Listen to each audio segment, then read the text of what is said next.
floating bog came back. The bog could not die. Okay, the furniture is all in. The stereo is in. The mood lighting is hooked up. The wiring's run through the fence, so now I just got to bolt the fence up. I'm going to put the clear plastic sticky on the inside to prevent it from getting scratched up while you're doing the installation. Primarily probably on this support pole, which I put a towel over. No directions and 10 miles of wiring. How hard could it be? But here we see installing the Bimini, and this is a two-man job, and to help me on out, I recruited my friend Eric, or other Eric, depending on who's talking. One of us is Eric and the other one's other Eric, and in this case my buddy Eric, he's also a technician, so he knows what he's doing. And you see him attaching the quick attaches on the four corners there, while I'm pretty much just a rube holding everything in place while he hooks everything on up. So, but it's definitely a two-man job because you don't want to scratch up the aluminum, and you don't want to send a piece of aluminum through the furniture. So I'm very thankful that Eric showed up to help me on out.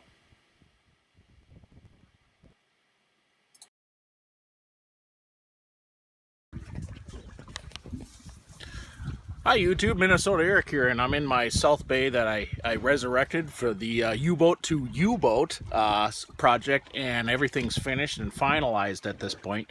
The boat is 100% functioning, and we've got about 20 hours on it since I put it into the water and fixed all the last of the things that need to be fixed, and I thought I'd quick show you around. It's really kind of dirty, but it's ready to be rented or sold at this point, and so let me show you what we've got going on here.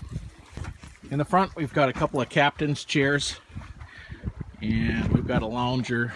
There's two cup holder things. They can be moved. Technically, I suppose one of them should go to the lounge in the back. And there is a table that, just because I got my two Labradors, that would screw in, but it's a fiberglass table, just as the console is.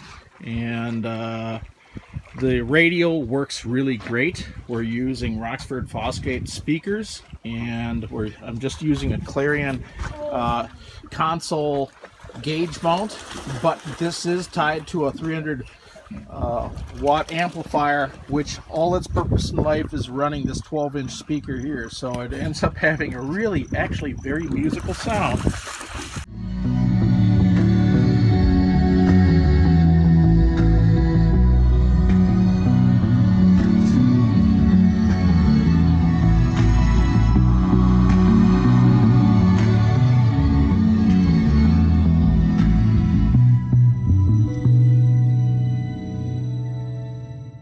And the furniture, the red is a little faded, but I tell you what, it's not bad at all.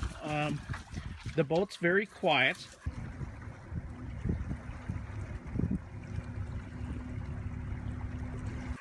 And at night we've got mood lighting, LED red mood lighting, and I'll put in a clip here while I talk of what that looks like.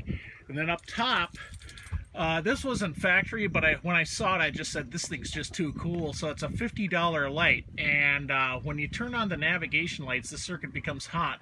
And then you can have four settings: off, really bright, pretty darn bright, and kind of bright. You know what I mean? And it's in hindsight, I wish I had mounted it as the Bimini poles go. This is the very front right here. In hindsight, I wish I had mounted it onto this third Bimini pole, because it's really bright.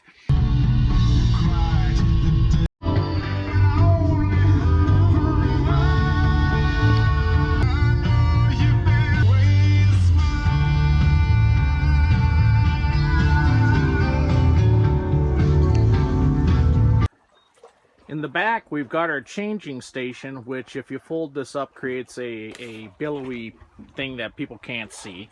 And what I've done is installed a flushable camper toilet for the ladies. And then in the very, very far port corner, this is where I've got my hydraulic pump and my two batteries.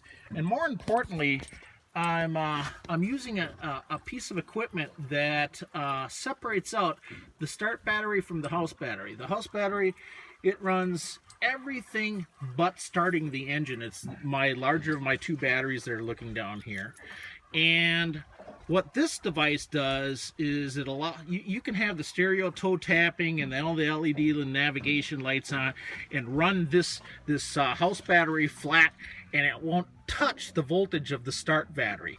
However, as soon as the engine starts, it'll start charging up both batteries as needed. It's a really cool piece of kit. I'll put a link down at the bottom of the video where to get it. And this is where being able to make your own custom length battery cables comes in play, because you're going to have to run them on up. And you can see from the switch here that even if I run the house battery flat, I can combine the batteries. Say like we're still on the sea legs. Like right now I've got the rear end of the boat tilted up. I'll show you a picture of that. And so that we can have an easy on and off the front, egress on and off the front of the boat. So I've got the rear end out of the water, and it's tipping the front end of the, to make it as low as possible for people and dogs. But if for some reason we ran the battery flat while just listening to our toe tappers here on this sandy beach, then what we would be able to do is combine the batteries, so we could use the start battery to drop the legs down, so we could drop the engine back into the water and start it. So this is pretty much, I haven't had to touch this thing. I just leave it on, right? And it works automatically. And then if the remote control fails for the sea legs, and the sea legs, what they do is they literally pick the boat out of the water up to about 6 feet of deep water. And so here's the manual controls for it. I have this all on a remote, and so I don't have to really mess with this, but I wanted to show you how I've got my cabinet set up.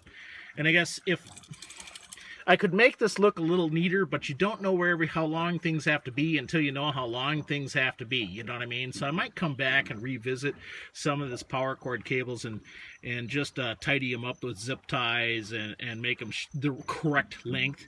But I tell you what, this still isn't too bad. So compared to a lot of boats that I've seen.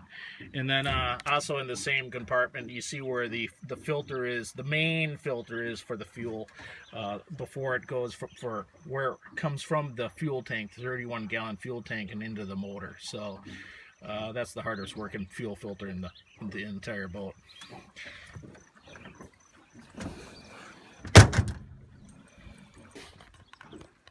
So out back, we've got South Bay's super duper robust stainless steel ladder, and after looking at Bennington ladders and Premier and other boats, I've been thinking about buying a second boat from an auction again.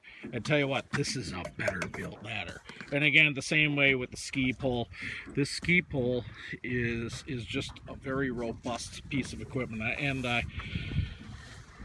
Benningtons and Premiers, the chassis might be slightly stiffer, but the furniture and everything that's on the top of the boat, I'm telling you, this South Bay put it together better from what I've seen in the same era. But the top, something I can tell you about the top is that it appears to me, after doing a zillion hours of research on the internet, it looks like Topmaster is the OEM for just about all the high-end tops.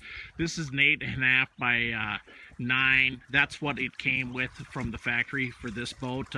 If I was going to do it over again, I think I could have cheated by getting a 10-foot, which pretty much all the new high-end boats are coming with 8.5 by 10 foots now. That's the longest you can get for a single Bimini on a pontoon. But Topmaster, and I'll put a link in the comments of where to go for the hardware in case you got bent frame or whatever. But after a lot of fiddling around, I went, oh, these are the guys where it appears everybody's going to get their stuff. And the Bimini top itself is made by Sunbrella. You have choices from Topmaster on where to go. This one's a Sunbrella, and the factory came with the Sunbrella, so I have replaced it with the Sunbrella. Same thing. Wiring wise, I've gone back and just replicated all the Deutsch connectors that the factory was using, and everywhere I've gone. And so this entire boat is pretty much hooked up with Deutsch connectors.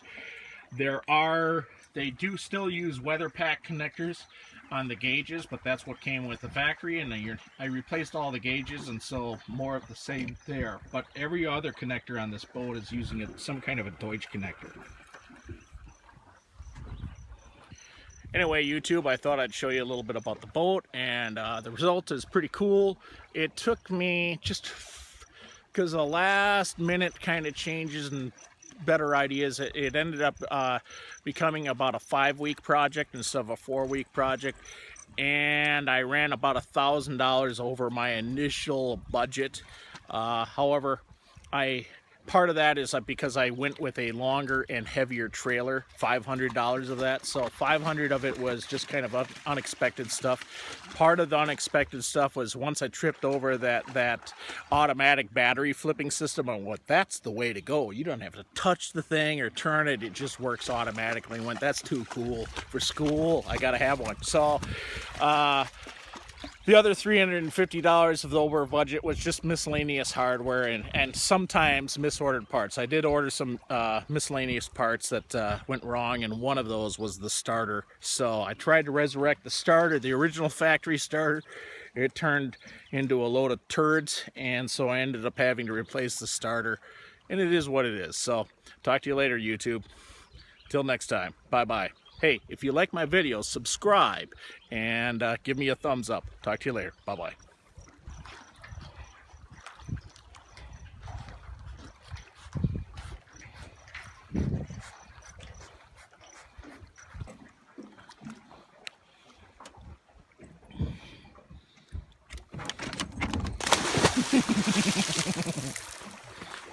That's a good 5 feet off the water.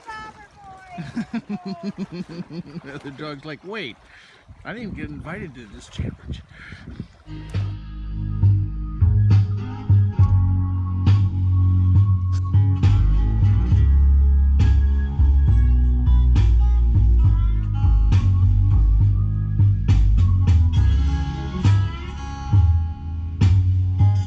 That loon likes the blues, baby.